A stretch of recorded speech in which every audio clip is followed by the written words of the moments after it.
Hello guys, কি অবস্থা সবার? কেমন আছেন সবাই? তো গাইস, আমাদের আজকের এই ভিডিওটা হলো the warrior princess and the barbaric king অ্যানিমের সিজন 1 এর সর্বশেষ এপিসোডের ভিডিও। অর্থাৎ আজকে আমরা এক্সপ্লেন করব দ্য বারবারিয়ান্স ব্রাইড অ্যানিমের এপিসোড 12। তো আপনারা যদি আগের এপিসোডগুলো না দেখে থাকেন তাহলে ডিসক্রিপশন আর পিন কমেন্টে দেওয়া দ্য ওয়ারিয়ার প্রিন্সেস নামের প্লেলিস্টটি চেক করতে পারেন, সেখানে সব এপিসোড একসাথে পেয়ে যাবেন। তো গাইস, আমরা এতদিন এই অ্যানিমেটার পর নতুন একটা অ্যানিমে নিয়ে আসার কথা বারবার বলছিলাম, যে অ্যানিমেটা আপনারা বাংলায় কোথাও দেখেননি। আমাদের আজকের ভিডিওটা সম্পূর্ণ দেখবেন, কারণ এই ভিডিওর শেষে শর্টে ওই অ্যানিমেটার স্টোরি আপনাদেরকে বলে যাব। তাহলে আপনারা বুঝতে পারবেন আমাদের পরবর্তী অ্যানিমেটা কি ধরনের মাস্টারপিস হতে চলেছে। আমি আপনাদের গ্যারান্টি দিয়ে বলতে পারি, এই অ্যানিমেটা দেখে 2-3 মাস না, কমপক্ষে 1 বছরে এর গল্পটা ভুলতে পারবেন না। যাই হোক, আর কথা না বাড়াই, ওই অ্যানিমেটা নিয়ে আসার কিছুদিন আগেই আপনাদেরকে কমিউনিটি পোস্টে জানিয়ে দেব। এখন আসি দ্য বারবারিয়ান্স ব্রাইডের বিষয়। আজকে তো অ্যানিমেটার সিজন 1 শেষ হয়ে যাবে, তবে যদি বারবারিয়ান্স ব্রাইড অ্যানিমের সিজন 2 অসাধারণ হয় তাহলে আমি এর এক্সপ্লেন অবশ্যই নিয়ে আসবো। তো অনেক কিছু বলে ফেললাম, শুরু করা যাক আজকের এক্সপ্লেনেশন। এপিসোড 12 এর শুরুতেই আমরা দেখতে পাই কুইফতোরা ছোটাছুটি করছে, কারণ সারার বিয়ারের উপর কাল যে কুয়েনারি নামে ড্রাগনটা আক্রমণ করেছিল সেটা 4 নম্বর সুড়ঙ্গের বাইরে এখনো তাদের অপেক্ষায় বসে আছে। তাই সব ডোয়ার্ফরা যুদ্ধের প্রস্তুতি নেয়, আর সারা এবং বিয়র ওই ড্রাগনটির সাথে ফ্রন্টে লড়াই করবে। এরপর সবাই তাদের অস্ত্রশস্ত্র নিয়ে বেরিয়ে আসে ড্রাগনটির সাথে লড়াই করার জন্য। তখন বিয়র আর সারা তো অনেক কনফিডেন্ট। ওই সময় হঠাৎ করে ড্রাগনটা সারার সামনে এসে পড়ে, তখন সারা দূরে ছিটকে পড়ে আর সে আবার উঠে দাঁড়ায়। এরপর সারা দেখে ওই ড্রাগনটা একটা অ্যাটাকের পর আর আক্রমণ করছে না। সারা ভাবে আক্রমণ থামিয়ে দিয়েছে, হয়তো সে আমাকে অবজার্ভ করছে। যদিও সে ড্রাগন, তারপরও সে অনেক চালাক। এরপর হঠাৎ করে ওই ড্রাগনটা তার ফায়ার অ্যাটাক করে দেয়, আর পিওর সারার সামনে এসে ড্রাগনটির করা ফ্লেম অ্যাটাক থামিয়ে দেয়। সারা ভাবে এই হেলমেটটা না থাকলে খুব সহজেই ঘায়েল হয়ে যেতাম। এরপর পিওর সারাকে অ্যাটাক করতে বললে সারা ওই ড্রাগনটার দিকে এগিয়ে যায় এবং তার তলোয়ার দিয়ে একটা আঘাত করে, তবে এতে ড্রাগনটির কিছুই হয় না। তখন ড্রাগনটি সারাকে ধরে ফেলে। সারা তার থেকে নিজেকে ছাড়ানোর চেষ্টা করে, তবে এতে কোনো লাভ হয় না। তখন ওই ড্রাগনটি সারার উপর ফায়ার অ্যাটাক করতেই যাবে, ওই সময় বিয়র এসে ড্রাগনটির সাথে বাইরাবাইরি শুরু করে। গাইস, আমি বুঝি না এই সারাও পাগল বিয়রও পাগল। এটা জানা কথা যে ড্রাগনটির সামনে কেউ গেলে তাকে ড্রাগনটি ধরে ফেলবে, তারপরও সারা ড্রাগনটির পিছনে না গিয়ে সামনে থেকে অ্যাটাক করে। আর বিয়র এই পাগলায় তো হুদাই গুতাগুতি করতেছে। তখন ড্রাগনটি বিয়রের দিকে একটা ফায়ার অ্যাটাক করলে বিয়র তার হুঙ্কার দিয়ে সেই অ্যাটাককে থামিয়ে দেয়। এরপর ড্রাগনটি তার একটা থাবা দিয়ে বিয়রকে অনেক দূরে ছুড়ে মারে। সারাকেও তার সাথে ছুড়ে মেরেছিল। এরপর তারা দুজন একসাথে উঠে ড্রাগনটির দিকে আবার এগিয়ে যায়, আর ড্রাগনটিকে হুদাই আবার মারতে শুরু করে। বাট এতে ওই ড্রাগনের কিছুই হয় না। তখন কুইপ্তোরা তাদের মেশিন গান দিয়ে অ্যাটাক করে, ড্রাগনটি তাদেরও আগুন মেরে উড়িয়ে দেয়। এরপর ওই ড্রাগনটি আশেপাশে যা কিছু আছে সবকিছুতে আগুন মেরে তাওয়া তাওয়া করে ফেলায়। তখন তো সার্সি অনেক চিন্তিত হয়ে পড়ে। সে টেনশনে মার্সিকে বলে, এটা কি আসলেই মরিসুবিরির মতো শক্তিশালী নাকি তার থেকেও বেশি? মার্সি বলে, আমি কিভাবে জানবো? আমার কাছে যদি আমার বইটা থাকতো তাহলে হয়তো কিছু করতে পারতাম। আরে বই দিলে ভিন্ডের লগে আবার দোস্ত পাতাইতো। একেই তো ড্রাগনের লগে পারে না, ওইদিকে মার্সির বই থাকলে ঝামেলা আর একটা ঢুকাই দিত। এরপর কিমাকি আরেক পাগলামি শুরু করে। মাইয়ায় বিশাল একটা বোম নিয়ে আইছে। কিমাকি বলে, এখন সময় এসে পড়েছে এটা ইউজ করার, ওই ড্রাগনরে আমি বাস্ট করিয়া দেবো। তখন মার্সি আর সার্সি বলে, না, তুমি এই বোমটা ড্রাগনটির দিকে ছুড়ে মেরো না, কারণ ড্রাগনটির সাথে সারা আর মাস্টার বিয়র ফাইট করছে। এমনটা করলে সারা আর বিয়র উড়ে যাবে। তখন তিনজনে বোম লইয়া টানাটানি শুরু করে, আর তাদের দস্তাদস্তির এক পর্যায়ে বোমের সবগুলো চেন খুলে যায়। তখন কিমাকি উপায় না পেয়ে বোমটা ওই ড্রাগনের দিকে ছুড়ে মারে। তখন তো সবাই ভাবে ড্রাগনের সাথে সাথে সারা আর বিয়রের কামও গুছ হয়ে যাইব, কিন্তু আমরা ভাবছি তিমি মাছ বাইরেছে আমি বা আসলে ওই বোমে তেমন কোনো ব্লাস্ট হয় না, ছোট্ট একটা ব্লাস্ট হয় আর গ্যাস রিলিজ হয়। যে বিয়র আর সারা একটা অ্যাডভান্টেজ পায়, ওই গ্যাসের ড্রাগনটির ইচ্ছা শক্তির প্রেসার কমে যায়। তখন কিমাকি আর মার্সি সার্সি তো ভাবে কিমাকি আমাদের দিশে বাজায় 12টা, অর্থাৎ ড্রাগনটির দৃষ্টি এখন তাদের দিকে। তখনই বিয়র অনেক জোরে একটা হুঙ্কার করে, আর এবার ড্রাগনটির পাওয়ারফুল ইচ্ছা শক্তি না থাকায় বিয়রের হুঙ্কারে তার অবস্থা টাইট হয়ে যায়। তখনই সারা ড্রাগনটির উপর আক্রমণ করে দিলে ড্রাগনটি সারার অ্যাটাক তার হাত দিয়ে থামিয়ে দেয়, তবুও ড্রাগনটি একটু আহত হয়। এরপর ড্রাগনটি তার ডানা ঝাপটা দিলে সারা অনেক দূরে ছিটকে পড়ে, আর কুরেন ন্যারির ওই ড্রাগনটি আকাশে উড়ে যায়। এরপর সবাই ভাবে আকাশ থেকে ড্রাগনটি হয়তো আবার অ্যাটাক করবে। বিয়র সারার সামনে এসে পড়ে, তখন আমরা দেখতে পাই ড্রাগনটি আসলে তার হুঙ্কারের মাধ্যমে ফেরি ডেফিউকে সামান করে। তখন সারা বিয়র সহ বাকি সবাই ডেফিউকে দেখে চমকে যায়। বিয়র বলে, ডেফিউ, তুমি বলেছো তোমাকে সামান করা হয়েছে, কে সামান করেছে তোমাকে? ডেফিউ বলে, একদম ঠিক বলেছ, আমাকে এই ড্রাগনটি সামান করেছে, তার নাম রেদ। সে আসলে তোমার সাথে আর ইলোড্রিনের সাথে কথা বলতে চায়। তখন আমরা দেখি ওই ড্রাগনটি আসলে কথা বলে। রেদ বলে, তুমি আমার উপর অনেক শক্তিশালী আঘাত করেছো। বিয়র বলে, কি কি ড্রাগনটা কথা বলছে? রেদ আরো বলে, সত্যি বলতে অনেকদিন পর কেউ এইভাবে আমাকে আঘাত করতে পেরেছে। সারা বলে, এর কথার শর্টটাও কেমন যেন অন্যরকম। রেদ বলে, আমাদের সবারই ইচ্ছা শক্তি আছে, তাই যদি আমরা একে অপরের সাথে ইচ্ছা শক্তির মাধ্যমে ভাব বিনিময় করি তাহলে এতে দোষের কি? ডেভিউ বলে, হ্যাঁ একদম ঠিক বলেছ, আমি তার সাথে একমত। আমার আত্মীয় ওয়াটার আর উইন্ড রূপে থাকে, তারা তো অনেক সহজেই কথা বলে, আর এই ড্রাগনের কাছে তো মানুষের ইচ্ছা শক্তি রয়েছে, তাহলে সে কেন কথা বলতে পারবে না? যদিও সে নিজে কথা বলছে না, আমি তার ইচ্ছা শক্তির অনুবাদ করে আমার স্বর দিয়ে তাকে কথা বলাচ্ছি। সারা বলে, ও তাহলে বিষয়টা এমন। এরপর ড্রাগনটি বলে, তোমরা আমার নেওয়া পরীক্ষায় টিকে গেছো, তাহলে বিদায় সবাইকে, আমি এখন চলে যাচ্ছি। তখন সারা আর বিয়র বলে, এক সেকেন্ড দাঁড়াও, পরীক্ষা? কিসের পরীক্ষা? তুমি আমাদের কেমন পরীক্ষা নিয়েছো? এরপর সারা বলে, তুমি হঠাৎ করে আক্রমণ করলে, আবার হঠাৎ করে এখন শান্ত হয়ে গেলে, এগুলো অবশ্যই বিনা কারণে করনি। এরপর ড্রাগনটি মাটিতে নেমে আসে আর বলে, একদম ঠিক বলেছ, দুজন আমার পরীক্ষায় টিকে থাকার মাধ্যমে প্রমাণ করে দিয়েছ আমার সাথে কথা বলার জন্য তোমরা অবশ্যই যোগ্য। আমার হাতের ক্ষততে ব্যথা করছে, তাই বেশি কথা বলবো না। সারা বলে, হ্যাঁ আমাকে এর জন্য ক্ষমা করবেন। ড্রাগনটি বলে, ক্ষমা কিসের জন্য? আমি তো তোমার শক্তি পরীক্ষা করছিলাম, যা তুমি দেখিয়েছ আমার হাতের এই ক্ষত তারই প্রমাণ, এর জন্য তোমার গর্ব করা উচিত। যদি আমি তোমাদের মারতেই চাইতাম তাহলে আকাশ থেকে একাধারে আগুনের গোলা বর্ষণ করতাম। যদি আমার তোমাদের পরীক্ষা করার ইচ্ছা নাই থাকতো, তোমাদের শক্তি দেখার ইচ্ছা নাই থাকতো, তাহলে তোমাদের হাতিয়ারের সামনে আমি মাটিতে নামতামই না। গাইস, এই ড্রাগনটা তাদের প্রশংসা করলো না ঠান্ডা মাথায় বাস দিল, কে জানে। যাই হোক, তখন সারা মনে মনে ভাবে ইজ্জতটা খায়া দিল। এরপর ওই ড্রাগনটি অদ্ভুত কিছু কথা বলে। ড্রাগনটি বলে, অবশেষে এটা দেখে ভালো লাগছে, ইলোড্রেন আমাদের কাছে ফিরে এসেছে। সারা বলে, এর মানে কি আমার দেশ এখানে ফিরে এসেছে? ড্রাগনটি বলে, তোমার দেশ? তার মানে কিছু লোক এই বিষয়ে জানে। সরি, আমি তোমাকে আপাতত বেশি কিছু বলতে পারছি না, তবে তুমি যতক্ষণে এখানে আরো কিছু অঞ্চল জানবে, বুঝবে আর দেখবে, ততক্ষণে সবকিছু ভুলে যাবে। বিয়র বলে, ফায়ার ড্রাগন এক সেকেন্ড প্লিজ, আমার একটা কথা শুনে যান। কুরেন ড্রাগন বলে, তুমি কি জানতে চাও? ভেসেল অফ ভীম। তো গাইস, আরেকটা বিষয় হলো, এই বিয়র আসলে ভীমের একটা ভেসেল, অর্থাৎ সে ভীমকে কাবু করতে পারে। বিয়র বলে, ফায়ার ড্রাগন, আমাদের লোকেরা এটা আসলে জানতো না তোমরা সত্যিকারের ড্রাগনরা আসলে কথা বলতে পারো এবং সবকিছু বুঝতে পারো। আর একদিন আমরা মরিসুবেরির মুখোমুখি হয়েছিলাম, তাকে আমরা মেরে ফেলেছি, আর এখন তোমার সাথে কথা বলে এমনটা মনে হচ্ছে আমরা অনেক বড় একটা ভুল করে ফেলেছি। ফায়ার ড্রাগন, এই বিষয়ে আমি আপনার মতামত জানতে চাই। ড্রাগনটি বলে, মরিসু? কার কথা বলছো তুমি? ডেভিউ বলে, রেড, আমি আসলে দেখেছি ওই যে কালো রঙের ড্রাগনটা আছে না, তারা আসলে সেটার কথা বলছে। ড্রাগনটি বলে, ও ওই যে কালো রঙের ড্রাগনগুলো, এখন বুঝতে পেরেছি, তাদের মধ্যে একটা শক্তিশালী গোত্র আমরা ধ্বংস করে ফেলেছি, ভেসেল অফ ভীম। তোমরা যার শিকার করেছো সেটা হয়তো অনেক বয়স্ক আর বুড়ো ছিল, সে বনের মধ্যে শত্রুকে টুকরো টুকরো করার তারা ওই শক্তি আসলে আমাদের ফায়ার ড্রাগনের কাছ থেকেই পেয়েছিল। এত বিশাল একটা ড্রাগনকে তোমাদের মতো ছোট ছোট প্রাণীরা শিকার করার একটাই কারণ হতে পারে, সেটা হলো ও আসলে পাগল হয়ে গিয়েছিল। সারা বলে, পাগল হয়ে গিয়েছিল তার মানে আপনি এটা বোঝাতে চাচ্ছেন বয়স বাড়ার সাথে সাথে তার বোঝাপড়ার ক্ষমতা কমে গিয়েছিল? ড্রাগনটি বলে, যদি তোমরা আমার কথা বুঝে থাকো, হ্যাঁ, তাহলে কারণ এটাই হবে। তো গাইস, ড্রাগনের ভাষায় কিছু কিছু শব্দ এখানে মানুষদের জন্য অন্য কিছু হতে পারে, তাই হয়তো তারা এই বিষয়টা নিয়ে একটু কনফিউজ। যাই হোক, তখন সারা আর বিয়র ভাবে, এত সিরিয়াস কথাবার্তার মধ্যে এসব কি কয়? তখন ড্রাগনটি বলে, তোমরা এইভাবে অবাক কেন হচ্ছ? মানুষদের মতো আমাদেরও রোগ বলাই আছে, আমরাও বুড়ো হই, অসুস্থ হই আর মরে যাই, আমরাও ধীরে ধীরে দুর্বল হয়ে পড়ি। যখন আমাদের ইচ্ছা শক্তি ধীরে ধীরে কমতে শুরু করে আর আমরা দুর্বল হয়ে পড়ি, সেটাই আমাদের মৃত্যুর সূচনা।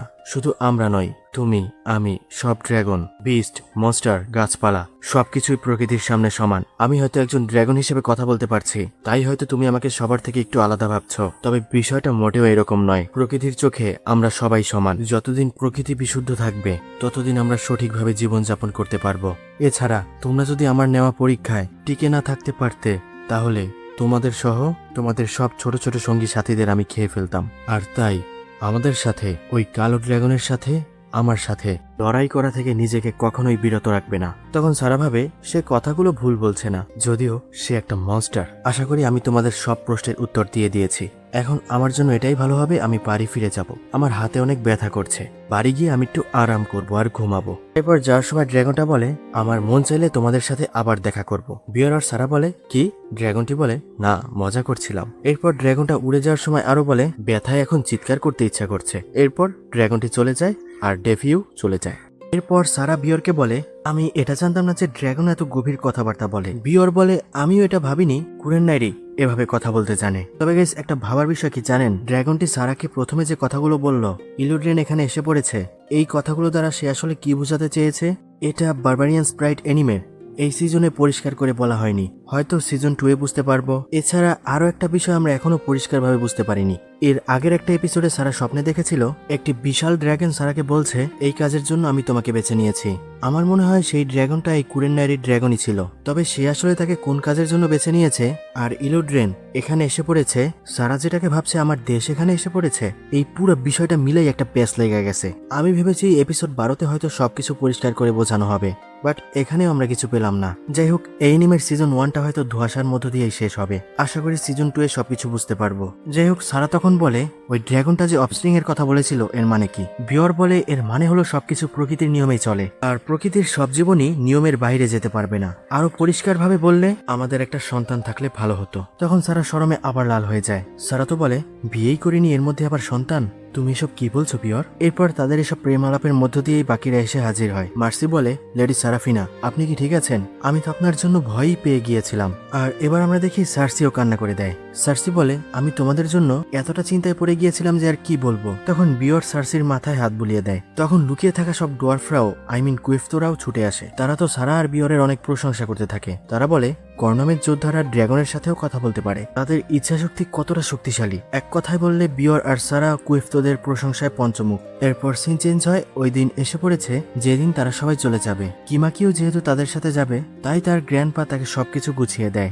আর কুরেননাইরির কথা বলা নিয়ে কিমাকির গ্র্যান্ডপা অর্থাৎ বার্লাহাট সেও অবাক হয়ে যায়। বার্লাহাট বলে, এখানে থাকতে থাকতে 2 শতাব্দী পার করে ফেলেছি, তবে আমি কখনোই জানতাম না ড্রাগনরাও কথা বলতে পারে। আর তাই আমার মনে হয় তুমি যদি তাদের সাথে যাও তাহলে অবশ্যই রোমাঞ্চকর নতুন কিছু জানতে পারবে আর অনেক কিছু শিখতে পারবে। এসব কথা শুনে কিমাকি অনেক খুশি হয়ে যায়। এরপর সেও তার গ্র্যান্ডপার কাছ থেকে বিদায় নেয় আর পিওর তার লাইটনিং ম্যাজিকের মাধ্যমে ড্রাগন সামান করে।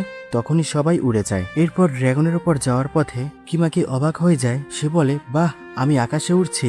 এক কথায় সেও মার্সি আর সারার মতো সারপ্রাইজড। তখন সারা ভাবতে থাকে এই পুরো সময়টায় সারা আসলে কি করেছে। সারা ভাবে, আমি এখানে এসেছি 1 মাসের বেশি সময় পার হয়ে গেছে। এখানে যা দেখেছি আর যা বুঝেছি তা আমার কল্পনার অতীত। এখানের এসব বিষয়গুলো পশ্চিমে থাকা লোকদের জীবনযাপনকে ভুল প্রমাণিত করে। আমাদের মধ্যে যা কিছু চলছে আর যা কিছু ঘটছে সবকিছু যদি আমরা বোঝাপড়া করে নিতে পারি তাহলে আমরা লড়াইবিহীন অনেক সুন্দরভাবে জীবনযাপন করতে পারবো। আমরা সবাই সুখে শান্তিতে থাকতে পারবো।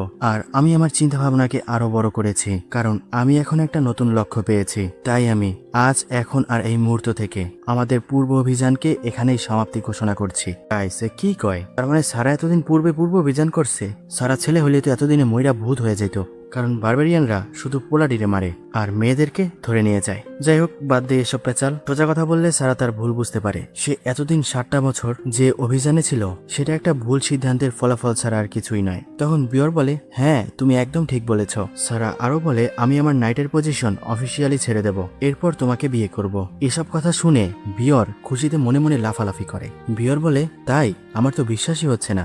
সারা বলে, হ্যাঁ, কারণ আমি ভাবতেও পারছি না যে তোমাকে এতটা ভালোবেসে ফেলেছি। এ কথা বলতে গিয়ে সারাও শরম পায়। কথাটা শোনার পর বিয়রও শরম পায়। তাদের এসব আলাপচারিতা দেখে তো সবাই পুরাই ডাসকি। এরপর সিন চেঞ্জ হয় ইলোড্রেনের রাজপ্রাসাদে। লেবেল্যান্ডের পক্ষ থেকে সারাফিনার ভাই কিংকে 17তম অভিযানের রিপোর্ট পেশ করে। এরপর কিং বলে, আমি জেনারেল মার্গ্রেভ সিডিয়াস দি লাবেলানের সাথে একান্তভাবে কিছু কথা বলতে চাই, তাই সবাইকে বাইরে যাওয়ার আদেশ দিচ্ছি।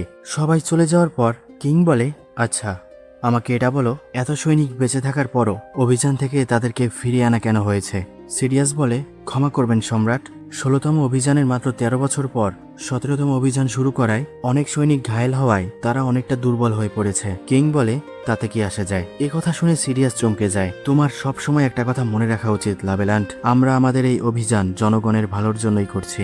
আর তোমার জন্য সবসময় আমার শুধু একটাই আদেশ ছিল, যে নিকৃষ্ট বারবেরিয়ানরা আমার বোন উইস্ট্রেশিয়াকে চুরি করেছে তাদেরকে তুমি নিশ্চিহ্ন করে ফেলবে। এটা তোমার পরিবারের প্রতি কর্তব্য। এছাড়া আমি তোমার বোনকেও এই অভিযানে সর্বোচ্চ নাইটের পজিশন দিয়েছিলাম। সে তার লক্ষ্যে পৌঁছানোর আগেই মরে গেছে। তার মৃত্যুটাও হয়তো লজ্জাজনক ছিল। ফসল কাটার সময় এসে পড়েছে, তাই আমি তোমাকে সময় দিচ্ছি। আবার সৈনিকদের একত্রিত করো, 18তম অভিযানের জন্য প্রস্তুতি নাও, এরপর অভিযান শুরু করো। আর এটাই আমার আদেশ। তখন সিডিএসকে দেখে মনে হচ্ছিল তার মাথায় যেন আকাশ ভেঙে পড়েছে। এরপর সে ওই জায়গা থেকে বেরিয়ে আসার পর ভাবে, আপনার বোন উইস্ট্রেশিয়াকে হত্যা করা হয়েছে, তাই আপনি এই অভিযান করছেন। আর আমার বোন, সে কিছুই না, নিজের ইচ্ছাকে দূরে ঠেলে দিয়ে আমার পরিবারের দেওয়ার দায়িত্ব পালন করতে হবে। যখন থেকে এই দেশ তৈরি হয়েছে আমরা নিঃস্বার্থভাবে এই দেশের সেবা করেছি। লাভেল্যান্ডের সেনাপতি হিসেবে আমায় রাজপরিবারের সেবা করতেই হবে। আপাতত এতটুকুই যথেষ্ট। আর আমার এই প্রজন্মের পর পূর্ব অভিযানের সমাপ্তি ঘটবে। তবে এখন আমার একটাই কাজ, আমি ওই বারবেরিয়ানদের নিশ্চিহ্ন করে দেব। তো এমন একটা ভুল বোঝাবুঝির মধ্য দিয়ে এই অ্যানিমের সিজন 1 শেষ হয়। তো গাইস, তাদের এই শত্রুতা প্রিন্সেস উইস্ট্রেশিয়া চাইলে শেষ করতে পারত, তবে আমি যতদূর দেখেছি সে শুধু তার দেশকে দোষারোপ করেই গেছে। সে তার ভাইয়ের কথা চিন্তা করে একবারও তার সাথে যোগাযোগ করার চেষ্টা করেনি। হয়তো এই গল্পের নতুন কোনো মোড় থাকতো যদি উইস্ট্রেশিয়া কিছু করতে পারত। তবে আগে এই বিষয়টা নিয়ে বিস্তারিত আলোচনা করব না এখানে উইস্ট্রেশিয়ার দোষ আছে কি নেই, কারণ এই অ্যানিমেটা মাত্র শুরু হয়েছে, সিজন 1 এসেছে। সিজন 2-3 আসার পর হয়তো বিষয়টা আরেকটু পরিষ্কারভাবে বোঝা যাবে। তো গাইস, এই অ্যানিমেতে তো একটু ঠান্ডা ঠান্ডা ভাইব ছিল, অর্থাৎ রোমান্স রয়েছে, অ্যাকশন থাকলেও তেমন কোনো সিরিয়াস মোমেন্ট ছিল না। তো এখন আসি পরবর্তী অ্যানিমের বিষয়। শুরুতেই বলেছিলাম এই রেস্টুরেন্ট নিয়ে কিছু কথা বলবো। এটাও সেভেন প্রিন্সের মতোই একটা আব্বা টাইপের অ্যানিমে। আসলে না, এমনটা বলা যায় এটা মডার্ন অ্যানিমেগুলোর মধ্যে টর্চার অ্যানিমের আব্বা।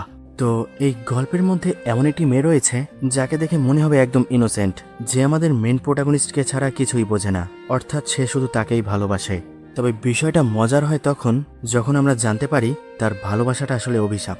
অন্যদিকে আরেকটি মেয়ে যে আসলে একটা ডিমন, সে আমাদের মেইন প্রোটাগনিস্টকে এতটাই টর্চার করে হত্যা করে যে যা দেখলে আপনি নিজেও শিউরে উঠবেন। অর্থাৎ এই নিমের কিছু কিছু সিন খুবই ভয়ানক। আমি জানি না এক্সপ্লেনের সময় ইউটিউব গাইডলাইনের জন্য ওই সিনগুলো ভাষায় প্রকাশ করে বলা উচিত হবে কিনা, তবুও এটা আমি আপনাদের বুঝিয়ে বলার চেষ্টা করব।